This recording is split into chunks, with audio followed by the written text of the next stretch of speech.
everyone. Welcome back for another episode of Atoms for the Love of Movie Picks. This time around, we're going to be talking about the 2019 HBO miniseries, Watchmen. Now, in some ways, this is a continuation of the 2009 film of the same name. Mainly kind of loosely based around the storyline and around some of the same characters, but it's kind of its own thing.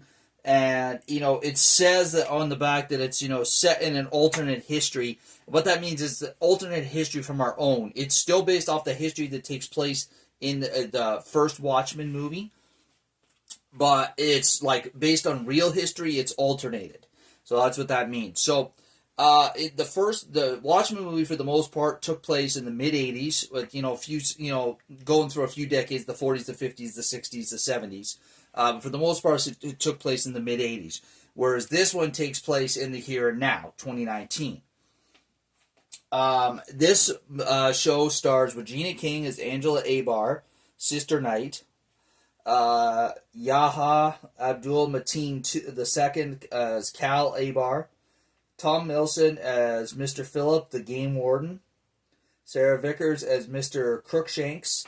Jeremy Irons is in it, but I'm not going to give away what character he plays, just because I don't want to spoil anything with The Watchmen. If you're like me and you were kind of wondering if any of the characters from the previous show, from the movie were in this, even if it's not the same actor playing them, but the same character was in it, I don't want to give too much away. So yeah, Jeremy Irons is in it, Andrew Howard as Red Scare, Lou Gossett Jr. as Will Reeves, Gene Smart as Laurie Blake, Tim Blake Nelson as Looking Glass Wade Tillman,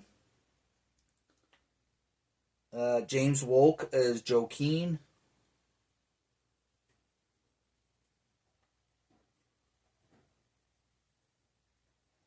Don Johnson as Judd Crawford,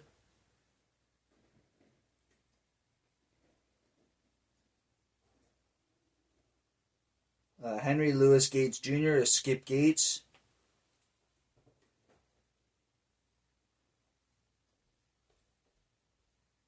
and I think that's pretty much the extent of the well-known actors in this one. So, like I said, it takes place in the current present when this show was made in 2019. Basically, at this point in history, mass vigilantism, just like it kind of was in the movie, but in this case, it's fully outlawed. It's not allowed. In fact, the only ones that are allowed to mask up by law now are cops in certain states. And in this case, it takes place. So the movie took place in New York for the most part, and in this show, the whole show takes place in Tulsa, Oklahoma.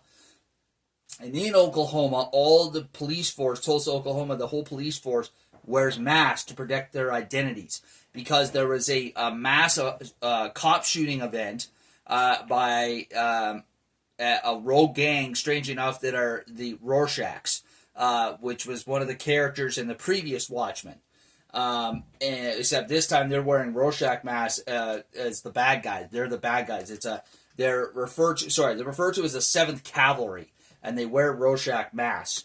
And they're a white supremacist gang. And basically if I understood it correctly, they were the ones that targeted cops in the first place before the cops masked up and killed a lot of them on the police force. They attacked them in their own homes. And so now the cops wear masks to protect their identities. So it's definitely a very different world. There aren't very many masked vigilantes in the show. Most of the masking, like I said, is done by the cops and the bad guys. So it makes for a very different show, but I haven't completely finished watching it. It's only a 9-episode series. Each episode is about 45 minutes to an hour long, depending on the episode. But still, it's highly entertaining. Like I said, there's enough ties to the movie that you can interconnect the two and follow the storyline of this one, even though it's a slightly different storyline than the movie. It's still a highly entertaining show. I highly recommend watching it. If you were a fan of the movie like I was, it was a great movie. You'll definitely enjoy the show. There's some surprises in here that you definitely don't see coming, and just kind of leaves you wanting more. Like, figure out what's going on here. There's more than meets the eye to this story. So There you are, folks. Yeah, if you haven't seen Watchmen, definitely give it a watch. You will not be disappointed. As always, if you enjoy this video, please click the thumbs up, leave a like. Feel free to leave a comment down below in the comment section. As always, if you enjoy my channel, please subscribe. Now, I'm just going to give you a heads up there, folks. I may not do another movie till the new year. We got the Christmas season coming up. You know, I might just take a break over the holidays. We'll see how things go, but I'm just letting you know I'm not promising any videos between now and probably the second Sunday in January. But if there is, there is. If not, I will see you in the new year, folks. Have yourselves a Merry Christmas and a wonderful 2025. We'll catch you next year. Take care. And now, folks, it's time to say goodnight. We sincerely appreciate your patronage and hope we've succeeded in bringing you an enjoyable evening of entertainment. Please drive home carefully and come back again soon. Good night.